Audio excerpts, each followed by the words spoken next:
Do you want to be a fighter? RMC. There's only one Tyson Fury. Fighters Club. I'd like to take this chance to apologize to absolutely nobody. Alexandre Herbinet. I am the greatest. Bonjour à toutes, bonjour à tous et bienvenue au 219e numéro du RMC Fighter Club, un Fighter Club qui remonte dans le ring cette semaine pour vous évoquer la chute sans fin de Tony Yoka, battu pour une troisième fois ce week-end. C'était à Roland-Garros contre le Belge Riyad Merhi. Avec moi pour débriefer cette défaite de Tony, mon partenaire du Fighter Club, co-présentateur du podcast Au bord du ring, coach de boxe anglaise, de boxe pied-point, Monsieur Baba, bonjour. Salut Alex. Ça va, tout va bien? Ouais, très bien reposé, je sais que t'étais en vacances. Ouais, impeccable. Prêt à débriefer quelques combats de ce week-end? On est bien, on est prêt. Allez, on y va, on est parti. Jamais 203, mais cette fois, la défaite pose beaucoup de questions. Battu au point ce samedi soir à Roland-Garros par le Belge Riyad Merhi, qui a fait toute sa carrière dans la catégorie inférieure, Tony Yoka a subi un troisième revers de rang en 1 an et demi, après Martin Bakole et Carlos Takam. Un nouveau coup d'arrêt qui interroge. Son rêve de titre mondial désormais si loin. Le champion olympique 2016 peut-il se réinventer pour trouver un chemin vers les sommets? Le poids lourd français boxe-t-il vraiment avec plaisir? Le RMC Fighter Club ouvre le dossier Tony Yoka, celui d'une triste chute sans fin. Morceau d'écume de la bouche de Tony Yoka qui est parti loin, il a tourné la tête, le français qui est marqué sous l'œil droit. Riyad Merhi qui continue son travail tout en force, en précision, 2-3 coups, ça y est, le gong, c'est terminé pour ce combat en 10 reprises. Riyad Merhi qui a dominé. Et pour le troisième juge, 96-94, 3 fois la même carte. Victoire Riyad Merhi, le Belge Riyad Merhi, 32e victoire en carrière qu'il inflige à Tony Yoka, sa troisième défaite consécutive. Le regard interdit de Tony Yoka sur le ring, statufié, momifié. Tony Yoka qui peut-être l'hiver de sa carrière professionnelle, lui champion olympique. Tony Yoka planté comme une statue au milieu du ring, ici sur le court central de Roland-Garros. Terrible image du français.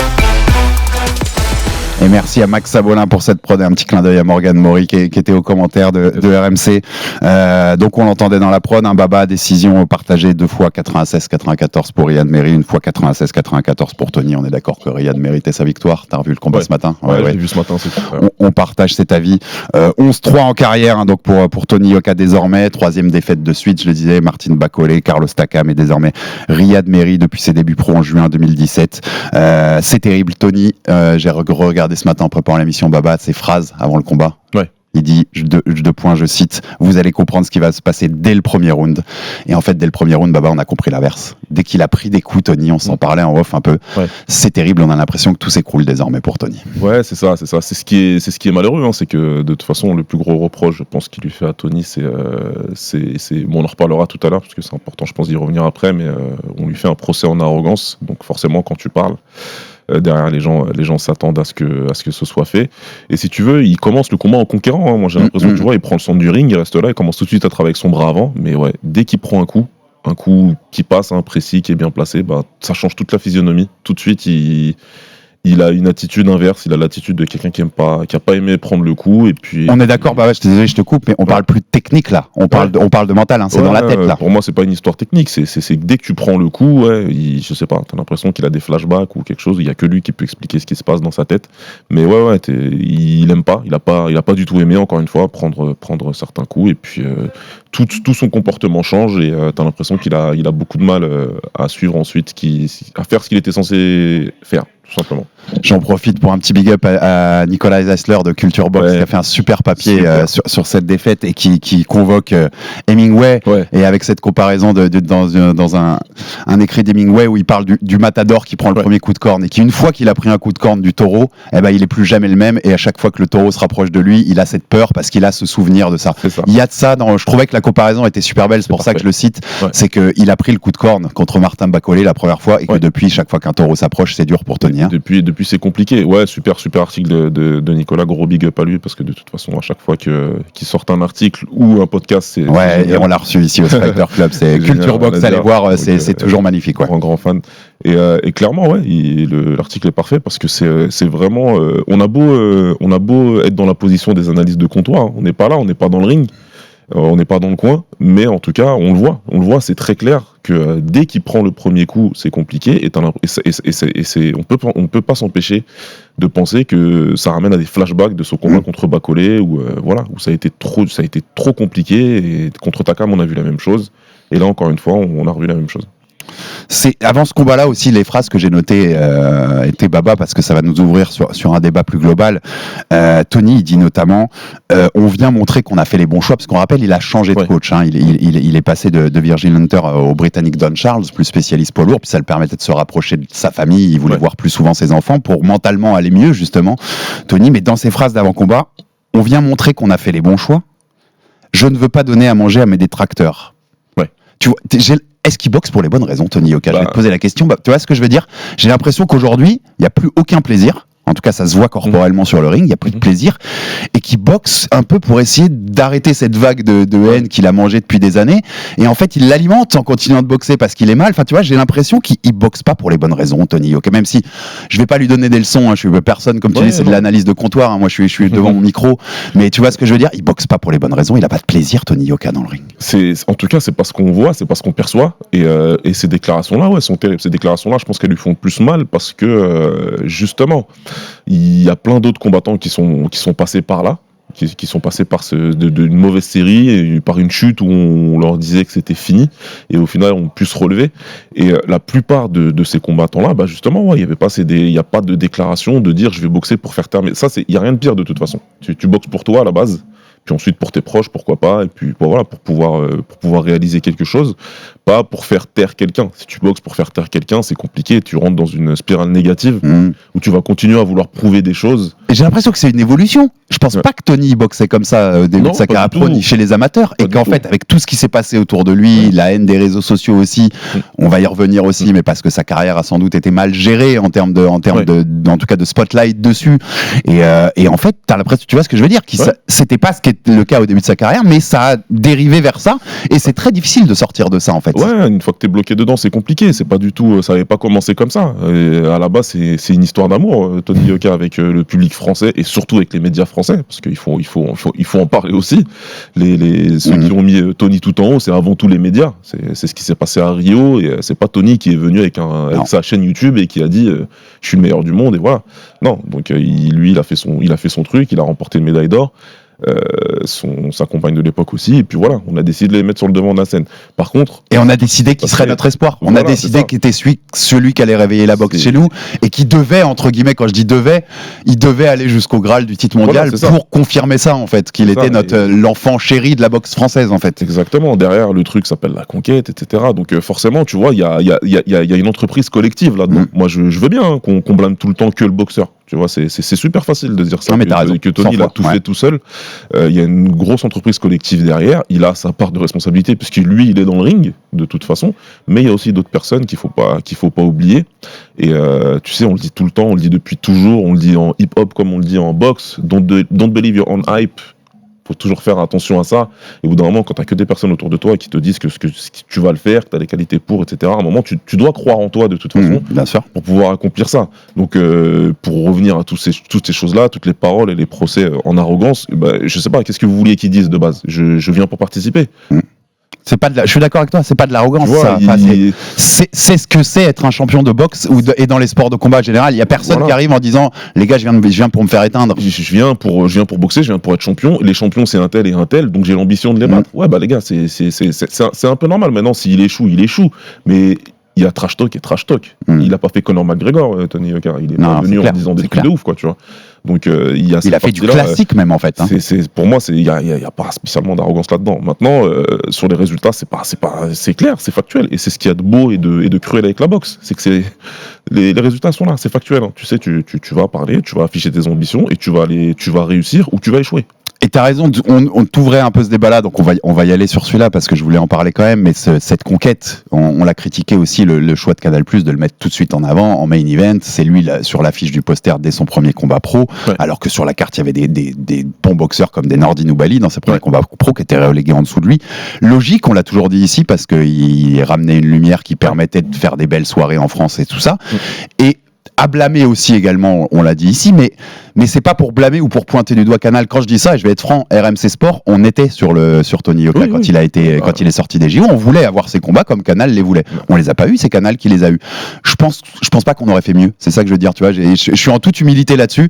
Je pense qu'on l'aurait mis aussi en lumière et qu'on aurait essayé de capitaliser sur son nom et sur ce qu'il représentait après Rio. Tu vois ce que je veux dire? Je le dis pour pas blâmer que Canal. Je pense que n'importe qui aurait fait ça en fait.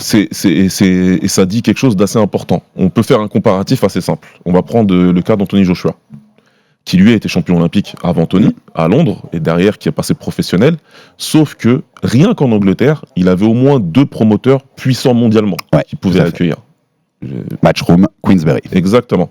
Qui pouvaient faire de lui, qui pouvaient l'accompagner dans son titre, et ce sont 2 écuries de promotion qui avaient des combattants stars dans leur écurie quand Joshua est passé pro, ce qui fait que Joshua a eu le luxe de faire ses combats en undercard. Ouais, revérifier, il est en undercard de très belles affiches anglo-anglaises. Exactement. Mais lui est en début de carte. Lui, il est en début de carte, il a eu ce luxe-là.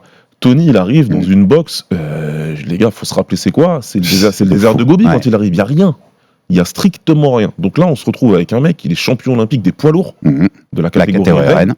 Il n'y en a pas eu avant, il n'y a eu que Brahim avant. Son sport est mort en France, il faut le réveiller et t'as ce mec-là. Je suis d'accord, en mecs, fait, tout le monde aurait fait pareil. Tous les diffuseurs qui étaient là et qui avaient un peu de sous, c'est normal, tout le monde l'aurait mis en avant. Maintenant, c'est pas la chose à faire. C'est pas la chose à faire pour lui, mais je comprends que ça se soit passé comme ça.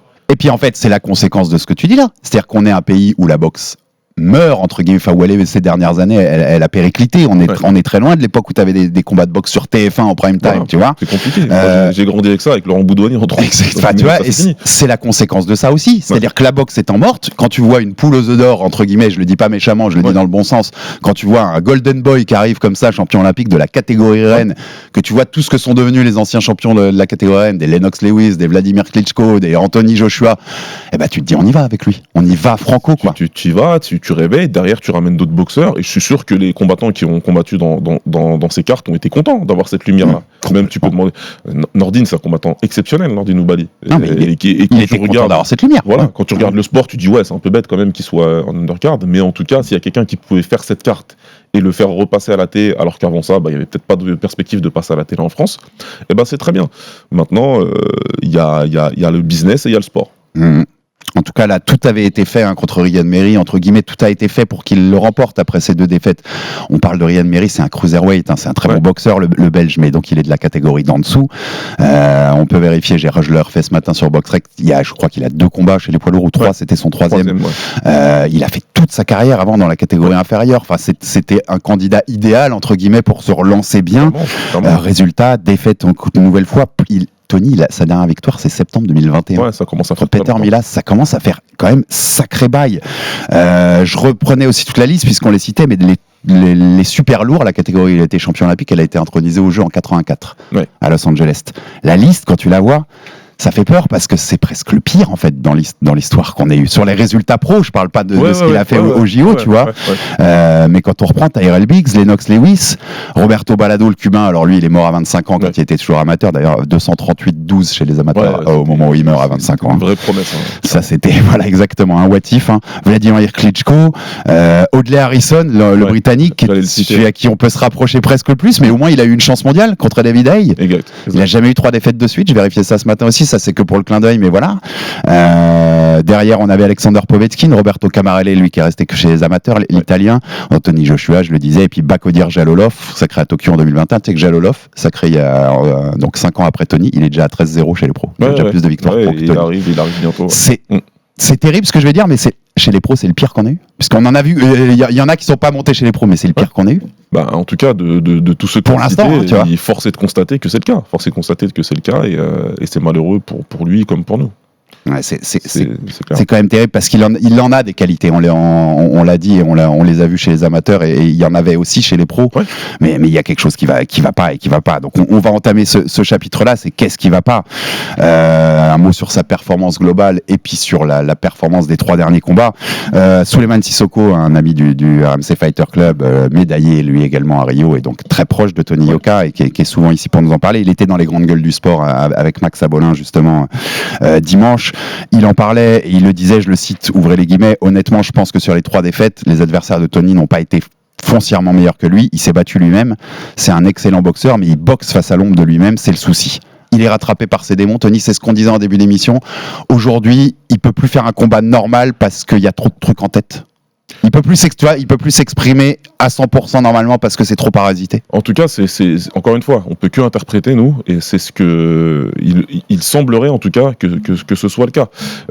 Souleymane, ouais, j'ai regardé son intervention, c'était une belle intervention. Le seul truc où je vais un petit peu chipoter, c'est que je pense que Bacolé était au-dessus. Oui, moi aussi. Pour le coup. Ouais. Mais les deux autres, je suis moins sûr. Voilà. Bacolé, j'en suis à peu Bacolé, près sûr. pour moi, les Ouais. deux C'était un autres, il a step-up de remontré. trop, sans Voilà. doute, à ce moment-là de sa carrière, d'ailleurs. Et il a remontré derrière contre Takam que vraiment même ça Ouais, a pu se passer encore plus mal pour Tony au final. Tout à fait. Donc, mais bon, le propos, ça change pas réellement le propos de Souleymane, et il y a une partie qui fait qu'on peut pas s'empêcher de penser que les combats il les perd dans la tête beaucoup plus qu'il n'est pas distancé techniquement, il n'est pas en termes de puissance. Il y avait une différence avec Bacolé, il y avait avec Takam, c'est oui et non.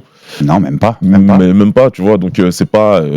Là, par contre, c'était un peu bizarre contre un mec de la catégorie du dessous qui a son troisième combat en On poids est lourd. d'accord que le plus puissant des deux, c'était Méry. T'avais l'impression que c'était Tony qui montait de KT et Riyad, il était là depuis. C'était le poids lourd établi depuis un certain temps.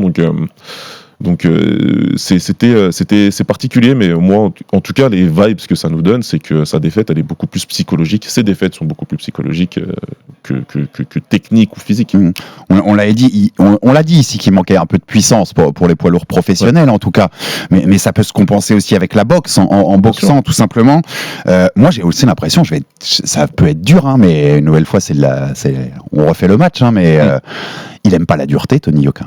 Bah, en tout cas, il y a Tu vois ce que je veux dire, chez les pros, il faut de la dureté aussi. Tu prends des coups et il faut avancer quand tu prends ces coups. Encore plus dans cette catégorie. Encore plus dans cette catégorie où il faut savoir durcir un combat. Quand tu n'arrives pas à prendre l'avantage technique, il faut savoir durcir. Il faut savoir faire une guerre, et et malheureusement, on a l'impression qu'il n'est pas capable de changer de braquet dans le combat Tony, et de se dire ok, là je reste, puisque j'ai du mal techniquement, je peux pas m'échapper, je peux pas boxer de façon plus aérienne et plus à distance, ben je vais durcir le combat et entre guillemets faire un combat de chien. Tu vois, il faut savoir faire ça. Moi, j'avais toujours on m'avait beaucoup demandé à l'époque, et c'est quelque chose qui revient beaucoup sur le tapis, la montée en poids lourd d'Usyk, où moi je disais que de toute façon quand il montera en poids lourd il fera mal. On me disait mais tu comprends, il va être un peu léger, et puis il a un style très technique, c'est pas... Déjà, mais Usyk c'est un chien. Il l'a en lui. Et de toute façon, voilà, il sera montré, et il y a eu un moment iconique dans la revanche contre Joshua, où il passe un mauvais round et derrière il décide de durcir comme pas possible, et là tu te dis ok. Il passe ce pire le round et celui d'après c'est le meilleur. Tu vois, je crois que c'est 8-9 si je dis pas de bêtises, mais et le round d'après c'est son meilleur round. Voilà, tu vois, donc quand tu vois un mec comme ça, tu te dis ok, tu vois, c'est ça. Les poids lourds, c'est ça, tu te dis ok, là il n'y a pas de technique qui tienne, je vais rester en face de toi, je vais te montrer. Dans une comparaison que tu fais là, par exemple, on se dirait qu'un Tony qui subit le round qu'a subi Usyk, tu sais qu'il va pas se relever au round d'après. Enfin, tu vois ce que je veux dire. Je te dis que ça va être compliqué, que ça va le mettre dedans. Maintenant, si on prend une comparaison encore plus large, tu peux prendre la carrière de Vladimir Klitschko. Tu vois, un mec qui enchaîne, il a pas fait 3 défaites d'affilée, mais il en a 2, je crois. Oui. Ouais, et 3 sur 4 combats. Ouais, c'est ça. Ouais. Il se fait mettre KO en plus, tu vois, c'est et derrière, il règne pendant 10 ans. Et voilà, et tout le monde, quand il se fait mettre KO, tout le monde dit c'est fini pour lui, tu vois, c'est par son frère, il fera jamais de carrière, laisse tomber, il a pas ça en lui. Il change tout comme Tony l'a fait. Sauf que visiblement, ça lui était beaucoup plus beaucoup plus bénéfique, et il a su derrière adapter, changer son style. Et voilà, maintenant il avait d'autres qualités physiques. Hein, attention, je fais juste un comparatif de la carrière. Il avait c'est un poids lourd pur et dur. Vladimir Klitschko, il n'y a pas à dire là-dessus, mais il a d'autres qualités. Il a des qualités bien à lui, mais en tout cas, il a réussi à changer quelque chose, surtout mentalement, parce que clairement, il y avait un problème mental aussi. Mais il a su se relever. C'est ce qui fait te dire, c'est ce qui te fait penser que peut-être il y a quelque chose à faire, mais... Ça va être notre dernier point qu'on va ouvrir sur l'avenir et ce qui est possible aussi. On reste juste sur la performance en soi. Qu'est-ce que tu as noté, toi, en voyant le combat ce matin? Est-ce qu'il y a des choses que tu avais envie de souligner, ou des choses que tu avais envie de pointer dans la contre-performance de Tony? Ouais, pour moi, c'est toujours ce problème défensif, toujours cette garde trop poreuse, pas assez hermétique, pas assez. Et surtout quand tu veux avoir ce style de combat où tu sais que tu vas juste vraiment monter les mains, rentrer la tête, bah faut que rien rentre, parce que si ça rentre, tu vas commencer à douter. Et le problème, c'est que c'est ça. Et là, non seulement ça rentre, et lui, il doute beaucoup. Donc, le combo, tu vois. Et puis, il y a un truc que vraiment, du point de vue purement technique, qui m'y gêne dans la boxe de Tony, c'est que lui, il boxe beaucoup sur le thème à toi, à moi. Tu vois, il va donner et puis il va attendre de recevoir tout avant de redonner derrière. Il n'y a pas la recherche du contre, il n'y a pas la recherche d'arrêter la combinaison de son adversaire, de trouver une ouverture avant, tu vois, pour l'empêcher l'adversaire de toujours revenir avec la même combinaison, parce que Riyad, il a fait beaucoup la même combinaison qui passait, tu vois, en attendant la gauche de Tony et contrer durement avec une combinaison. Donc il n'y a pas cette recherche-là, tu vois, de perturber l'adversaire dans ses combinaisons. Et c'est, tu vois, c'est ce qui fait encore plus écho à l'aspect mental du truc. Donc j'ai noté tous les changements et il a eu raison de les faire. Encore une fois, c'est pas parce que tu fais des changements que ça marche pas au premier combat qu'il faut dire ça y est. Mais en tout cas, ça n'a pas été corrigé. Ça en tout cas, ils n'ont pas réussi à le corriger malheureusement avec son nouveau coach. Ouais. Et défensivement, c'est toujours aussi compliqué. Je le notais sur la responsabilité défensive, c'est un des points que j'avais noté aussi, même sur ses pas de retrait. Ouais. Je le trouve faiblard même par rapport à ce qu'il avait montré à une certaine époque. Presque l'impression qu'il régresse sur ces points-là. Enfin, tu régresses pas, mais tu vois ce que je veux dire, c'est qu'il il m'étonne dans le mauvais côté, quoi. C'est étonnant. Tu vas prendre son combat contre Johan Duhaupas. Ce qu'il avait montré, c'était un poids lourd conquérant, tu vois. Tu dis, ok, moi ça m'avait impressionné. Ça m'a impressionné les observateurs, parce que Duhaupas, c'est pas n'importe qui. Non, tout à fait. Et c'était pas mal, tu vois. Ce qui s'était passé, t'as l'impression que c'est des choses qu'il fait plus trop, parce qu'il est pas en confiance. Encore une fois, c'est comme le numéro 9 en foot ou d'autres postes que tu veux. Si t'es pas en confiance, tu vas pas marquer tes buts. Là, c'est la même chose. Si t'es pas en confiance, tu vas pas tenter des choses risquées. Et il y a pas cette prise de risque-là. Elle y est en tout début de premier round quand il prend le centre du ring, mais après il est tout le temps sur le reculoir. Mais j'adore que tu passes cette comparaison-là aussi, parce qu'on le note pas assez, je pense, dans les sports de combat. Beaucoup de gens, je pense, dans le grand public, ont cette idée que de toute façon c'est une bagarre, mais ça rentre, comme tu dis, c'est comme dans les autres sports. À un moment, quand mentalement t'es pas confiant, tu tentes moins de gestes, tu vas pas tenter ton revers au tennis long de ligne, tu vois, il y a beaucoup, c'est dans tous les sports il y a ça, et dans le combat aussi, en fait, tu tentes moins de choses, t'es moins à l'aise défensivement, t'es moins sûr de tes mouvements et de tes coups, donc tu as la demi-seconde en plus pour réfléchir.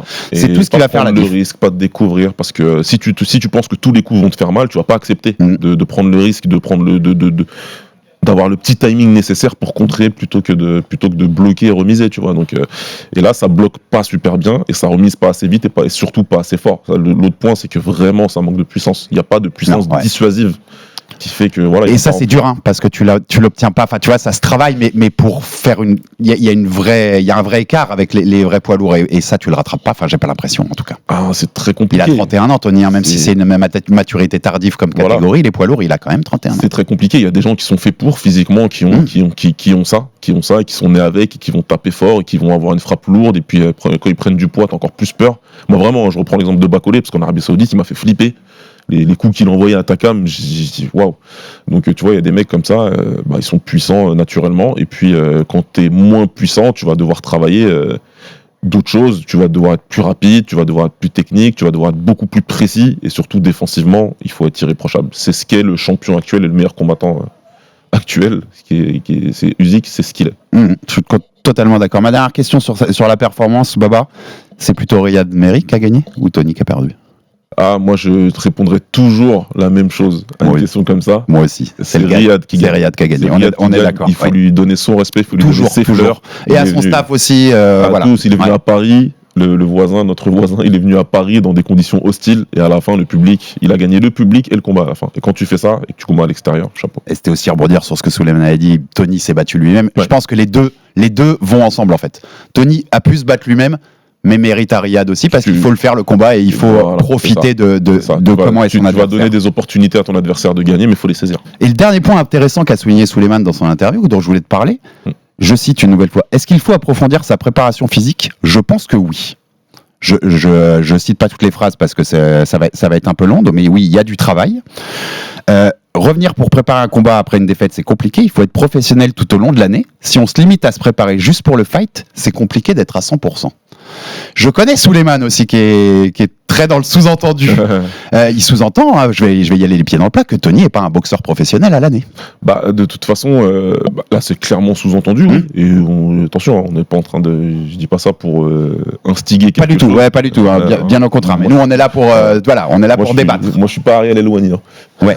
Non, on est là pour débattre. Et bien sûr. Je suis d'accord avec toi, Baba. Non, mais c'est important que tu le dises, parce que c'est Souleymane qui le dit. Souleymane le connaît beaucoup mieux que nous. Exactement. Donc je sais que Souleymane, il le dit ça en tant que capitaine de la team solide, en tant que grand frère. Et il le dit, quand on connaît Souleymane, il le dit en bienveillance. Voilà. Il le dit dans le sens...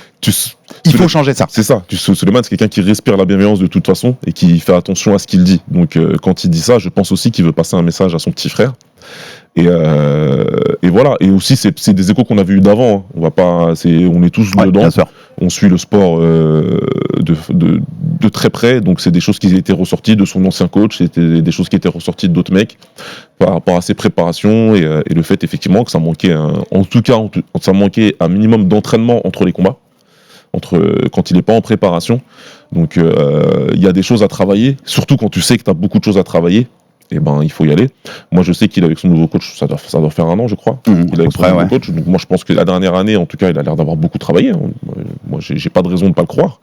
En tout cas, maintenant, sûrement qu'il y a quelque chose à faire en termes de foncier au niveau physique, au niveau, encore une fois, prise de masse. Et ça, moi, j'ai envie de te dire, c'est lui qui a la réponse. Hein. Ça, c'est lui qui, soit il veut s'engager là-dedans et parce qu'il en a vraiment envie, soit il le veut pas, mais c'est à lui de répondre à cette question-là. C'est clairement, tu vois, encore une fois, lui, il a toutes les réponses. Nous, on peut que spéculer. On est là, on est à l'extérieur, on peut que spéculer, bien sûr. Et on est obligé, hein, parce que c'est notre boulot et c'est ce qu'on fait. On analyse avec ce qu'on a.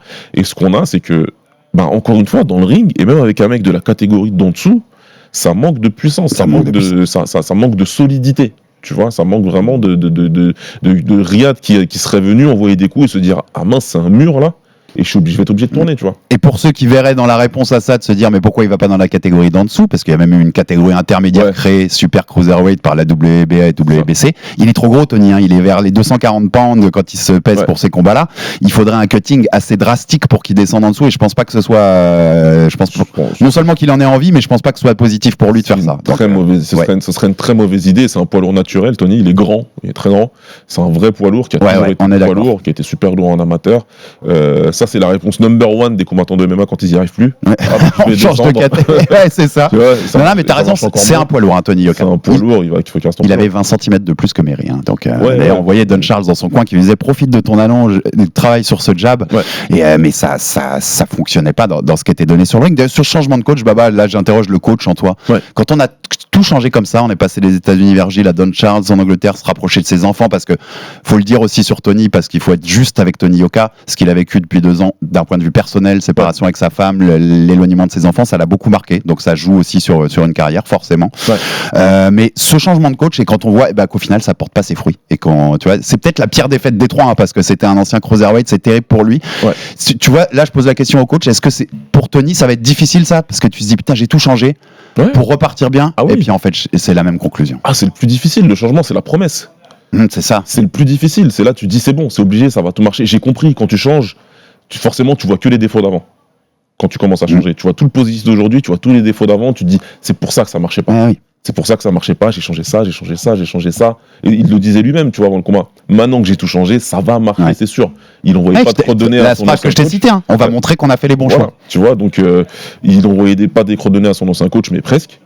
Clairement, je vais pas mentir, je l'ai fait aussi, Nicolas Zessler l'a fait aussi pour pas le balancer, parce qu'on en a beaucoup discuté, notre discussion elle est très publique puisqu'elle est sur Twitter, mais c'est des choses dont on avait discuté. Là, le coach, il a très bien fait son travail, dans tous les interrompts, moi j'ai rien à dire à son coach. Je suis d'accord. Il a bien bossé, il a tout fait pour le motiver, c'était à la fois techniquement, tactiquement et mentalement, il a dit ce qu'il devait dire, mais quand ton boxeur il peut pas derrière, donc les changements, moi, je pense qu'il les a fait parce qu'il avait ses raisons de les faire.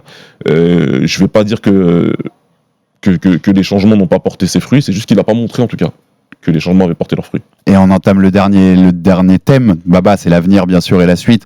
Ma première question, avant de rentrer sur qu'est-ce qu'il doit faire Tony, mais Tony, il a réveillé la boxe en France, je l'ai dit quand même. Hein, il nous a fait des belles soirées. On a fait du Roland Garros, la U Arena. On a rempli des salles, ce qui se faisait plus en France, avec des belles affiches. Mais est-ce qu'il peut aussi l'éteindre vu la trajectoire? Je suis assez provocateur dans ma question en fait. Quand je dis l'éteindre, c'est que le public, on lui a vendu ça pour le réveil de la boxe. Et au final, il a ce résultat-là. Est-ce qu'il va encore, tu vois ce que je veux dire? Est-ce que ce public va accepter le prochain Tony Yoka quand on lui vendra? Moi, je pense qu'il y aura beaucoup de mal. Ils seront, de toute façon, déjà, le public français est de nature assez sceptique. Ouais, grave. Il le sera encore plus, ça c'est clair. Parce que la chose qui ne va pas changer, hein, c'est que la majorité du public français ne regardera pas les championnats de France élite, amateurs, vont pas les regarder. Non. Tu vois ce que je veux dire, ils auront pas toutes ces informations-là. Ce sera juste les JO, quelqu'un va peut-être performer et puis mais ce sera comme Tony et tout. Donc il y aura un peu plus de scepticisme et c'est un peu dommage. Et puis surtout, moi, ce qui me fait le plus peur, entre guillemets, même s'il y a une belle réunion à Marseille, donc je me dis que bon, il y a des motifs d'espoir en France, hein, parce qu'il y a eu quelque chose de pas mal le week-end dernier, même si j'étais pas là et que j'ai pas pu voir. Mais moi, ce qui me fait un peu plus flipper, c'est est-ce qu'on va retourner dans l'abysse dans laquelle on était avant les JO de 2016, quoi, tu vois. Ouais, non, mais ou est-ce que déjà au niveau international, il y a des diffuseurs historiques qui ont arrêté? Donc tu te dis, est-ce que ça va pas encore plus se dire, les diffuseurs français vont se dire, la boxe, on laisse tomber, quoi. Surtout vu la place que le MMA prend aujourd'hui. J'essaie pas de les mettre dos à dos, je dis juste que, en tout cas, pour la boxe et pour les fans de boxe pure, pour les fans de boxe anglaise, c'est peut-être compliqué les prochains. Et comme tu lis les deux sports qui sont chers à nos cœurs au RMC Fighter Club, MMA et boxe, j'ai passé un tweet ce week-end après la défaite et je me disais, c'est dur, mais tu peux pas lui répondre non. Le mec disait, vous vous rendez compte que Ngannou a plus marqué l'histoire de la boxe en un combat que Tony Yoka? Ah, c'est dur. C'est dur, hein, mais c'est réel, non? C'est super dur parce qu'il a fait beaucoup de choses. Il y a pas. Et le titre amateur et olympique, ça compte dans une carrière. C'est pas n'importe quoi d'être médaillé d'or olympique, quoi. Champion olympique français. Mais aux yeux des gens, ce tweet est réel. Aux yeux du grand public, tu vois ce que je veux dire? Ouais, aux yeux du grand public, c'est sûr, parce que Francis, il a battu le champion poids lourd. C'est dingue. C'est compliqué. Et la dernière question qui reste forcée, on en parle en off, Baba, tu sais qu'elle va tomber cette question dans ce Fighter Club. Qu'est-ce qu'on fait avec Tony? Est-ce que l'idée de la retraite, elle est si dingue que ça? En fait, il a 31 ans, je rappelle, les lourds, c'est une catégorie à maturité tardive. On en a rappelé, t'as bien fait de le faire, la trajectoire d'un Klitschko qui est battu plusieurs fois dans ses débuts de carrière et qui arrive à régner pendant 10 ans sur la catégorie. Lui dit, je cite, après le combat, on va en discuter avec mon équipe, je ne crois pas que ce soit le moment de se poser la question. Déjà, je trouve ça dingue parce que, tu vois, un mec hyper déter, même après un combat, une défaite comme ça, il a non mais il n'y a pas de retraite les gars, moi je repars au charbon. Et il ouvre quand même la porte, hein. Tu vois, en tout cas il la ferme pas. Il dit c'est pas le moment d'en discuter. Donc la porte n'est pas ouverte. Et Souleymane, dans cette interview aux grandes gueules du sport, nous disait faut l'accompagner et le soutenir. Il y a un gros travail mental à faire, mais Tony a les capacités pour être parmi les meilleurs. Arrêtez, non. Il est encore jeune. Les poids lourds deviennent fort tard. Il va se remettre en question, travailler, peut-être changer de staff encore. Mais Tony vit pour la boxe. Arrêtez, ce serait vraiment dommage. C'est quoi ton avis à toi là-dessus? Je te donnerai le mien après. Ouais. non, j'ai beaucoup réfléchi hier soir, j'ai beaucoup réfléchi ce matin en venant aussi. C'est très compliqué, c'est très très très compliqué à tous les points de vue. Ce serait très facile de se dire Tony arrête, c'est pas la peine, tu vas jamais réussir et tout. En tout cas aujourd'hui, c'est très difficile d'imaginer Tony en champion du monde. C'est plus que difficile. Il faut pas se voiler la face. Ouais. Même dans cette boxe avec 50 fédérations et machin, c'est très compliqué. C'est très compliqué. On voyait un chemin à l'époque où on se disait, tu vois, il peut monter dans les classements, arriver à récupérer une ceinture intérim parce qu'il y a une unification quelque part, tu vois, et ensuite derrière, ça c'était imaginable. Aujourd'hui, c'est très compliqué parce qu'aujourd'hui, il y a en dehors de lui et de son entourage, personne ne le voit battre un membre du top 10. Et il faudrait en battre plusieurs. Et t'es à 4-5 victoires en fait d'être dans un scénario comme ça contre des bons. Hein. Donc t'es très loin de ce scénario-là. C'est très compliqué. Donc ce serait facile de se dire qu'il arrête. Il y a deux lectures. Moi je vois Tony comme quelqu'un qui ne voulait que le top, qui ne voulait que arriver en haut. Et là, il voit son truc s'éloigner de plus et peut-être qu'il va se dire, écoute, vu que je me suis trop éloigné, je vais me rendre à l'évidence, j'y arrive pas. Mais c'est quelqu'un parce aussi... que le côté illusion perdue, t'as raison. Si c'est ton Graal, c'est ton objectif, tu sais qu'il est tellement loin. Mais pourquoi continuer à galérer et continuer à grimper des marches alors que l'escalier, il est si grand, tu vois? C'est pas un entraînement de foot, hein. C'est compliqué, les préparations en boxe. Donc, à un moment, tu dis, si je fais tout ça pour rien, c'est pas la peine. Après, c'est quelqu'un qui m'a l'air d'être quelqu'un de très résilient. Et qui lâche pas l'affaire comme ça, et qui pense qu'il y a toujours moyen, qu'il y a toujours un espoir, et il vient de changer, il a fait un combat avec son nouveau coach. Il n'a pas montré en tout cas dans le combat il a perdu par KO. Alors mais trop résilient pour lâcher l'affaire là, quoi. Voilà, peut-être qu'il est très résilient au point où on se dit non, je vais retenter encore une fois et voir. Moi, je pense qu'il est trop jeune. Ce serait quand même du gâchis par rapport à ce qu'il peut faire. Il a encore moyen d'exister dans cette catégorie. Je suis assez d'accord avec toi. Je le vois pas devenir champion du monde après ce qu'on a vu, mais exister dans cette catégorie, c'est possible pour un nom comme celui de Tony Yoka. Moi, j'ai surtout envie qu'il continue pas pour les mauvaises raisons. C'est-à-dire ce qu'on disait tout à l'heure. Faut pas continuer juste pour faire fermer la bouche de tout le monde, tu vois, et des détracteurs et du public. En gros, tu vois ce que je veux dire, faut pas continuer parce que Roger 323 a mis un mauvais message sur Twitter, tu vois. Il a ça depuis le départ. C'est ça. Il voit ça depuis le départ, et puis c'est super important ce que tu dis. Il y a le ring, il y a le sport, et nous c'est ce qu'on est là pour analyser, même si on parle beaucoup du mental depuis tout à l'heure, et de toute façon c'est quelque chose qui prend beaucoup de place dans le sport d'aujourd'hui. C'est super, voilà, il a perdu. Il a 3 échecs cuisants, vraiment, il a 3 défaites cuisantes, et il n'y a rien à dire. Et il a parlé de victoire et il a perdu, donc c'est compliqué. Et au niveau sportif, c'est insuffisant. Au niveau sportif, ce qu'il a montré, c'est insuffisant. Il faut être clair et net là-dessus, ça va pas. Maintenant, juste, on vit malheureusement une époque où c'est très facile de mettre quelqu'un tout en haut juste pour avoir le plaisir de le descendre. Tout ça parce que il a osé montrer un peu d'ambition. Je le vois aussi un petit peu, je fais des parallèles depuis tout à l'heure avec le foot ou d'autres, mais je le vois beaucoup aussi avec Mbappé, qui est un joueur de foot exceptionnel, mais dès qu'il rate un crochet, en fait il est nul, il a le boulard ou je sais pas quoi. Ouais, c'est ça, t'as trop parlé et tu viens de rater un crochet. Écoutez, la boxe c'est un des sports où t'as le besoin de plus de confiance en toi. Si c'est pas je pense que c'est les sports de combat en général, tu dois avoir une confiance absolue, tu dois avoir la poitrine gonflée d'orgueil tout le temps, tu dois avoir un ego au-dessus du reste pour pouvoir réussir, c'est trop important. Donc c'est quelque chose qui n'a pas été compris. Je coupe, mais c'est là, ce que tu disais là, c'est aussi là, il y a aussi un côté très français, clairement. Mbappé, tu le cites, Dupont, Max me rappelle dans la tête, Dupont en rugby ou Mbanyama en basket. Super exemple de Max, super exemple de Max. Tous ces gros talents-là qui te... Voilà, la France, on a du mal avec ça, quoi. Les mecs qui annoncent la couleur, on veut les mettre sous terre, quoi. Et même s'ils y arrivent, tu vois, Max, il cite Victor Wembanyama, il est en train de tout arracher dans NBA à 19 ans. Mais je suis sûr qu'il y aura 2-3 mecs qui sont en train d'attendre. Au moindre truc, et même au moindre match un peu moins bon, tu vois déjà des mecs qui le fracassent. Tu vois, moi j'ai beaucoup de mal avec ça. Big up d'ailleurs à Bilal Koulibaly, le neveu de mon ami Jimé, qui est en train de tout casser en NBA aussi. Mais vraiment, il faut faire attention avec ça, parce que voilà, il a parlé, il a parié sur lui-même, il a perdu. Des fois tu gagnes, des fois tu perds. Tout à fait. Ouais. Mais j'ai et ça n'empêche pas ce qu'il a fait au JO, ça n'empêche pas de ces choses. J'aurais toujours du mal avec le fait de porter quelqu'un au nu juste pour voir le descendre derrière. Et Souleymane rappelait un truc aussi important, parce que je l'avais oublié, moi, quand on raconte la carrière de Tony Yoka, on a tellement parlé sur ce mec-là. Quand il devient champion du monde et champion olympique de boxe, il y a un moment, la Fédé veut plus de lui. Ouais. Il a des mauvais résultats, la Fédé veut plus de lui, il se relève, il redevient champion du monde, champion olympique. Donc c'est un mec qui a quand même ça en lui, cette résilience et ce côté, ah ouais, vous voulez plus de moi, je vais vous prouver et je vais vous montrer pourquoi c'est moi qui mérite. Il l'a. Est-ce qu'il peut toujours l'avoir aujourd'hui? Est-ce que tout ce qu'il a subi dans la tête, c'est trop pour se relever comme il l'a fait à l'époque? C'est la grande question qui reste. Il faut peut-être même se fixer des petits objectifs. Il a déjà été champion d'Europe. Quand il avait battu Djeko en 2021, il avait pris la ceinture EBU. Peut-être qu'il faut se refixer les premiers objectifs. Tu vois, à ces niveaux-là, je vais redevenir champion d'Europe et puis essayer de regrimper petit à petit. Tu vois, oublier, c'est ce Graal qu'il aura toujours en lui, mais voilà, on sait qu'il voulait devenir ça, mais pour l'instant, c'est pas atteignable. Reconstruis-toi étape par étape et puis on voit où ça mène. Je pense que c'est l'objectif. C'est juste que là, il a perdu malheureusement. Donc mais pour moi, c'est l'objectif qui avait été fixé avec son coach. Je les avais entendus parler effectivement de chance européenne après ça. Et ils ont raison. Donc il faut y aller étape par étape. Malheureusement, la première étape de cette nouvelle collaboration, c'est un échec. Mais voilà, la vérité, c'est que, moi je te l'ai dit tout à l'heure et je te le redis encore, la vérité c'est que je ne pense pas qu'il sera champion du monde. Je pense qu'il y a des poids lourds qui arrivent, même au niveau européen, et qui l'ont dépassé, et qui vont le dépasser en tout cas, des plus jeunes. Mais voilà, s'il continue, de toute façon évidemment qu'il faut continuer à croire en lui et qu'il va pas changer de discours et que faut continuer à croire que tu vas remporter des victoires et relever la tête. C'est compliqué de l'imaginer aujourd'hui, mais en tout cas il faut continuer à croire qu'il croit en lui. Allez, je te finis par une vraie question de journaliste fourbe qui m'a été soufflée également. Qui est celui qui a le plus de chances d'être champion du monde, Tony Yoka ou Francis Ngannou?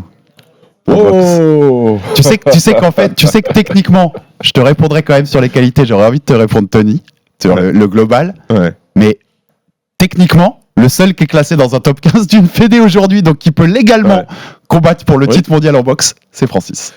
C'est Francis qui est mieux classé. 2, Francis est sûr et certain d'avoir une meilleure opportunité de le faire. C'est dingue de se dire ça. Il est en meilleure position en tout cas de le faire.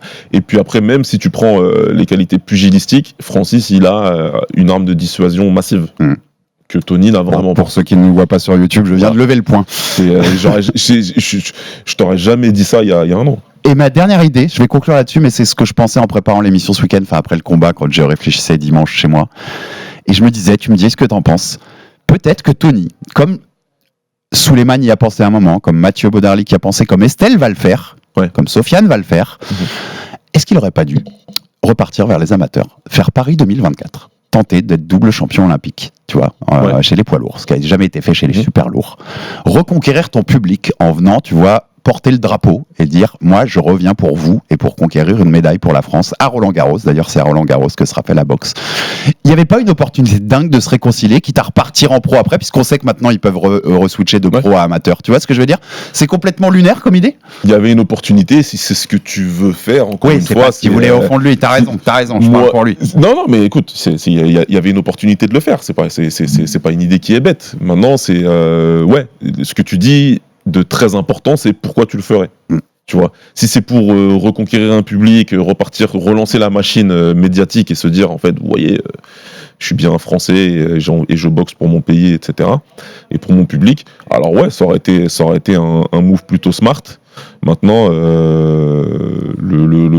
coach qui est en moi et qui aime bien travailler dans une bulle te dirait sans plus. On le fait pour nous. Ouais, bien sûr, t'as raison 100 fois. Et une nouvelle fois, on en revient au débat que je posais, en fait, c'est boxer pour les bonnes ou les mauvaises raisons. C'est ça. Et avoir fait ça pour ça aurait pas été foncièrement les bonnes raisons. Ça aurait été différent, médiatiquement, ça aurait été bien, businessment parlant, ça aurait été pas mal aussi, Mais voilà. En effet. En tout cas, on suivra encore la suite parce qu'on espère qu'il y aura une suite pour Tony Yoka et on espère qu'il pourra régaler au niveau où au moins son talent le mérite, parce que son talent mérite pas 3 défaites comme ça de suite, donc avec une telle posture mentale, moi je trouve que voilà, il peut et il doit se relever, Tony Yoka, donc on lui souhaite plein de courage quand même, Baba, en tout cas. Et puis ça n'empêchait pas qu'il y ait de la magnifique boxe ce week-end. T'as vu Espinoza battre Ramirez, c'était Messi Ramirez chez les un petit combat de l'année chez les featherweight, chez les plumes, incroyable performance. C'est un géant, il fait 1m85 pour les plumes. Super. Plus tu sais, ça me concerne parce que Ramirez, tout le monde pensait que ce serait peut-être un adversaire de Naoya Inoue l'an prochain quand il montera. Exactement. Donc il vient de casser tout ça, mais voilà, ça nous prouve que tous les week-ends il y a de la belle boxe partout dans le monde. Et allez voir ce combat si vous l'avez pas vu. Ramirez Espinoza, ceinture WBO des plumes, c'était magnifique. Merci Baba pour ta présence, pour ce débrief. On se retrouve très vite avant de la fin de l'année. Il va y avoir pas mal des awards, des choses. On va décerner nos prix pour la fin de l'année 2023, mon Baba. Abonnez-vous sur toutes les plateformes pour rater aucun épisode. Abonnez-vous aussi sur YouTube où on est présent chaque semaine maintenant. Et envoyez-vous de la force, des commentaires, des pouces bleus, ça fait avancer le bousin. Et à très vite pour un nouveau numéro du RMC Fighter Club. Salut Baba. Salut. RMC Fighters Club.